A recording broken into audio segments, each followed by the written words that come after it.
Hey guys, it's Harold. What you see before you is a TiVo Transla that I was building for the class that I taught back in November. Um, I did not get mine built because I was helping everybody else's build theirs. And somebody requested the other day, I wish they had a video of how those eccentric nuts work. And everybody complains about it.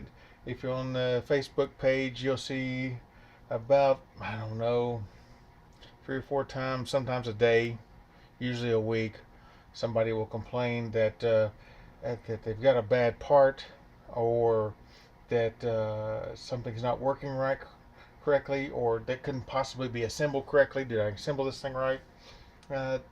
And this is what normally it looks like. The first time they hit this is on the Y carriage by following the current directions. They've assembled the Y bar, the X crossbar on the bottom. All this other stuff you see up here is because I've had this printer mostly assembled and I took it apart. I took it apart just so I could show you guys. So what happens is they come in here, they put on the wheels, and they're all nice and moving, nice and smooth. Put on the bottom plate. Some people put that plate on the top. I don't know. I've always assembled it this way. I've assembled quite a few of these. It seems to work pretty well, so I'm going to go with what I know. And they go put their wheels. They got all these tight. Like, you're not moving those. You know, there's no wobble. Put washers between. Oh, by the way, PSA. Washers. Every time you have a nut like this going against acrylic, you put a washer. I'm in the States, so I'm using these. Make sure I'm focused right. I'm using these number 8 flat washers. Get a Home Depot, $5 for 100 of them, and 100 of them will pretty much do everything you need to do on a TiVo. Anyway, on these M5 screws, it's a kind of a tight fit. M5 bolts, it's kind of a tight fit, but they do work. You might have to twist them down on there a little bit, but they work, and they seem to work pretty good. So they'll get these on here. Maybe they have the washer, maybe they don't. And all the wheels are going in. They have them nice and tight. They put it on the Y bar, just like that. And they go, I've got the wheels tight, but this isn't tight. And I can't, no matter how much I tighten these, it doesn't tighten up. I obviously have a bad part. Well, again, you may have a bad part, but let's look at that for a little bit. First of all, give me a second, and I will disassemble mine, because I had all this working and I broke it just so I could show you guys off. So the tools I'll be using today are Phillips head screwdriver, because these bottom M5 bolts take Phillips head, not hex. In fact, yeah, a Sharpie, a 8mm wrench for the bolts up here, but it's sloppy enough where I think it actually may be a 7mm, but this is going to work for what we're going to do here today. I have the wrench that comes in the kit. This is the wrench that comes in the kit. Until you do these eccentric nuts a few times, this is what you use. It's a 10mm wrench, which is why I have me a nicer, longer Craftsman 10mm wrench. But until you've done this a couple of times, I've done this a few times, I would stick with this wrench until you get a feel for it, and then once you do, use whatever you like. Okay, so let me take this thing apart. I'm going to be quiet for a little bit as I take all this stuff apart real quick, and then we'll talk about it.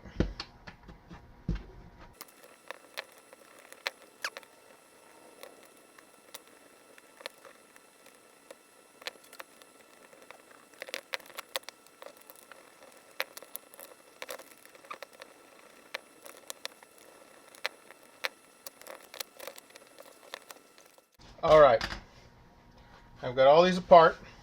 I did have to go grab me a little bit of a channel lock, because remember I said these things didn't exactly fit on there too well, and I had to get a hold of them a little bit tighter to be able to get them on and off the bolts.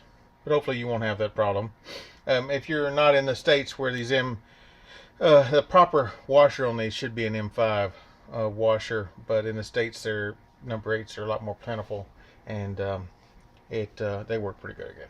So most of the time people will get up and go Hey, I know this doesn't work because my holes are too far apart, and so it can't possibly be right. So we'll put that. So those guys that actually need a number, I'm going to zero that out. Make sure everybody can see the number. I'm going from inside to inside the hole. I have approximately 36.9 millimeters. That's 37. Oh, wait a minute. 36.6. So within half a millimeter. Same thing over here. So you show all of them. 36.68, 36.86, almost 9 there. Let me go back and remeasure this one here just in case. Yeah, and I mismeasured it. 36.86. So we're all within a half a millimeter. You're going to be exactly that? Maybe not. But if you're close to that, you're good to go. Notice, size of the holes. Size of the hole. Small holes on one side, big holes on the other side. Same here. Small holes on one side, big holes on the other side. Why do you have those big holes?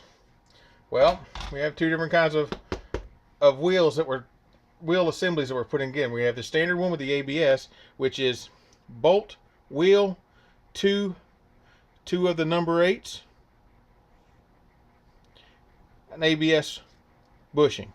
Now, the TiVo instructions has you put a spring washer there as well. You can do that. Most people, which is the split washer, most people that are putting these together do not put that spring washer in here. They just replace it with a flat washer, just because trying to close that spring up and getting everything tight enough to make it spring. Yes, it will hold, but also you got to over tighten that thing to get a consistent level on it. So that's a problem too. At least this, you got a consistent level from the get-go. And as far as making things hold and not come off, something as simple as a little nail polish on it, or Loctite on the very tip of this thing, once you get it all secured up, is more than enough to hold that tight. So that's one wheel assembly. You noticed M5, small holes, just fits. All right, try to put that in the big hole. Not going to happen so well. Let me make sure we're focused here. Not happening so well. So, what are the big holes for? How about the other wheel assembly? How that works is bolt, wheel, one washer, or one spring washer if you decide to use the spring washers. Whatever you use here on one, you need to use on the other. Don't really care which. And this thing called an eccentric nut goes on there. Why do they call it eccentric nut? Because it's not concentric. Concentric means it's centered up in a circle. Eccentric, not centered up in a circle. So let's see if I can show that on the camera. If you'll look, it's kind of hard to see. Let me get up my marker here in the black. I'm going to blacken in the eccentric part of the eccentric nut.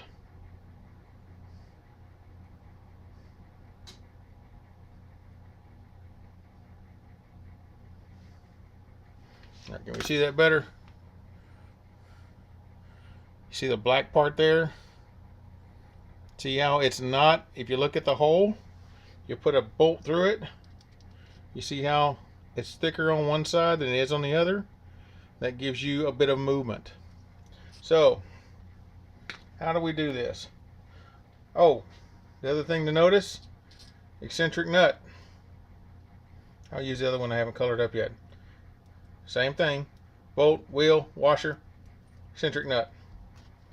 Put it in a small hole, look what happens. See how much space you have there? No way it's going to sync up and be right. Put it in the large hole, look what happens. Goes right in, flushes up nice with it. So, to show you See if I can make this happen without being too crazy. Okay, you see the nut there? As I turn it with the small one, it's very slight, but you'll see that nut, that bolt being moved. This is in, that's out.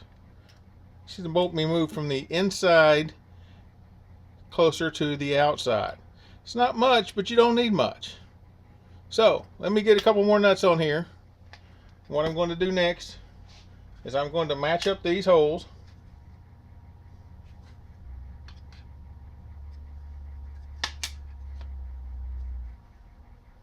I'm going to match up the holes, and I'm going to put in some, I'm going to match up the holes, just putting one plate over the other, and I'm going to put the small ones in first, tighten them up, and then I'll talk to you again.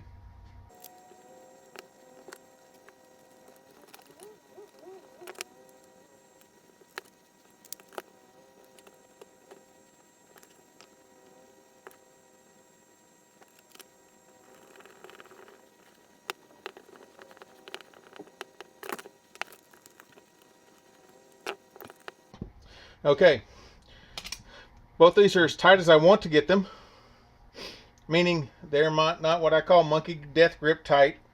They're very tight, but they are not so tight that they're going to break the acrylic. I am turning, I've got pretty good hand strength, so I don't have to use my whole hand, but I'm holding my wrench steel, and I'm turning this with force, but not so much that I think I'm going to break the thing, because I've got only so much torque I can put on with the screwdriver versus I've got this long metal arm here where I can put a lot more torque on it. So I've put this just about as tight as it's going to be. That's not going anywhere, and that thing is butter smooth. Okay, again, not going anywhere, butter smooth. Let's deal with the eccentric part of it.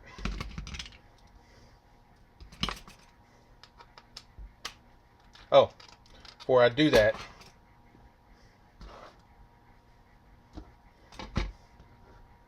so why this is really, why this Sharpie's here. What you want to do is look at the nut, find out where the thinnest part is. In this case, the thinnest part is here. Sometimes it'll line up right on a nut, right on an edge, right on the edge. Sometimes it'll be on a flat. So what you want to do is you want to mark where the center part is, so you can see this when you're messing around with it.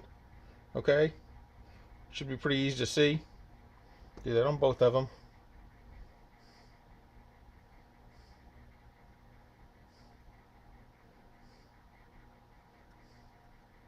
So now we know that as we're turning these things around, when we see that black facing us, that's as tight as it's going to get. And if it gets as tight as it's going to get, and you have all your wheels secure, then you might have a problem with this part. So let me throw on these wheels now.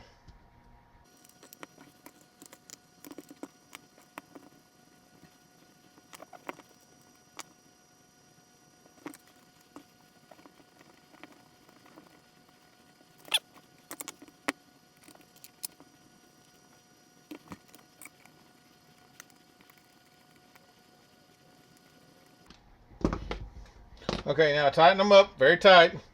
If you look, what do we not see on the eccentric nuts here? We don't see the black. So that means more than likely when I put this on here, oh well, that's not too terribly bad right there. Let's make it bad for demonstration purposes. Okay, what you want to do is you want to loosen these up just a tad. And why you want to loosen them up just a tad is so that when you go and turn these things, they will actually turn. And what you'll find is they'll turn one way better than the other, because one way you're actually tightening that bolt on top, and the other way you're loosening it. So I'm going to make these the worst possible case. Putting the skinniest side to the inside. Now I'm turning this with pretty good amount of force. Okay, I'm putting a pretty good amount of force on this because that thing's pretty tight, but it'll still be tight enough to turn. And at the end of it, I'll give it an extra tweak on the turn on the bolt so that so it'll remain steel. However, you need enough to turn, but not so much that it's going to be so loose. You see, I don't have any play going back and forth here on any of this stuff, even though I can turn this. It takes a good amount of force to turn it, but I'm turning it, right? So here, I'm going to loosen just a little bit too tight. I'm going to loosen it just a hair bit more on both of them. So I have an easier time turning and I don't break anything. Okay, steel, no movement, but this thing can turn. Okay, so putting this on, knowing that it's going to fail because I meant it for it to fail. Oh, wait a minute. That's actually pretty good. How did I do that? Let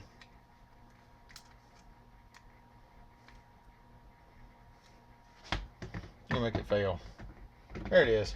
It's failing now. All right. So now it's failing. How do you fix it? Take it a couple of ways. Remember, we turn these nuts. We don't turn these, we turn these. So a lot of times what I'll end up doing when I'm working on this is you need to see what you're doing and get a hold of it. So I turn this thing on its side. See if I can get it wheeled around here so you can see what I'm doing. All right. Hold on. Turn it upside down and on its side so you can get at this thing easy peasy like. Yeah, you guys are getting a full shot of my lab there. That's what Jonathan calls this place. So I'll call mine, I don't know, the better lab maybe. I'm picking it, friends. So we're going to be building right about right there. So what I'm doing is take this.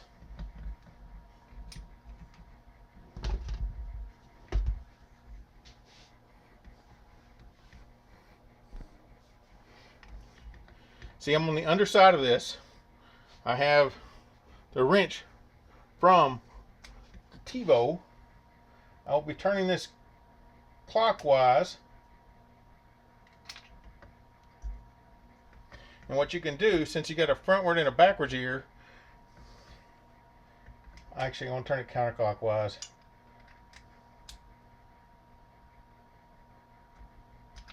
You can do this one at a time.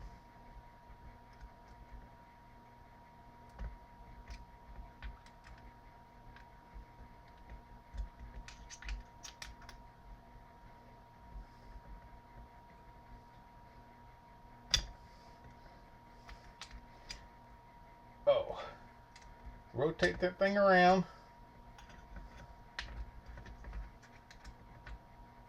Actually, I told you wrong. The thinnest side means the wheels are the closest. I'm an idiot. So, rotating around, and if you watch, you'll see the bolt go in and out. Again, see how much moves that moves? I keep turning. See the bolt going a little bit more?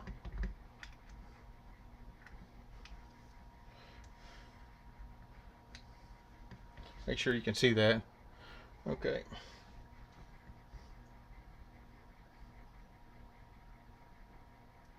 You can feel it tighten up when you do, as you turn it around. In fact, that right there, there's no play at all right there. So now, you get your wrench out here on one of the top nuts. You twig it down. I'm guessing no more than a quarter of a turn or so.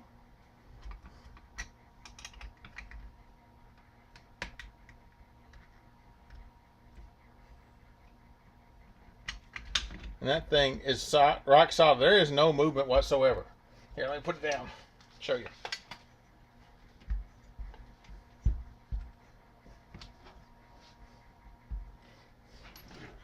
everybody can see this, and put it back in the approximate place.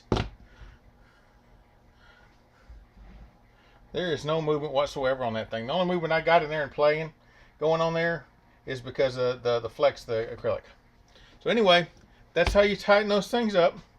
Leave me some comments on my video. I hope you got something out of this. And I know it will be on my cut and paste list in Facebook to say, hey, watch this video, and then come back to me after you do all these things, because I'm just as tight as it can be. And that's just dead on solid. All right, this is Harold. Whether it's from my failures or your successes, learn something every day. And I'll talk to you guys later.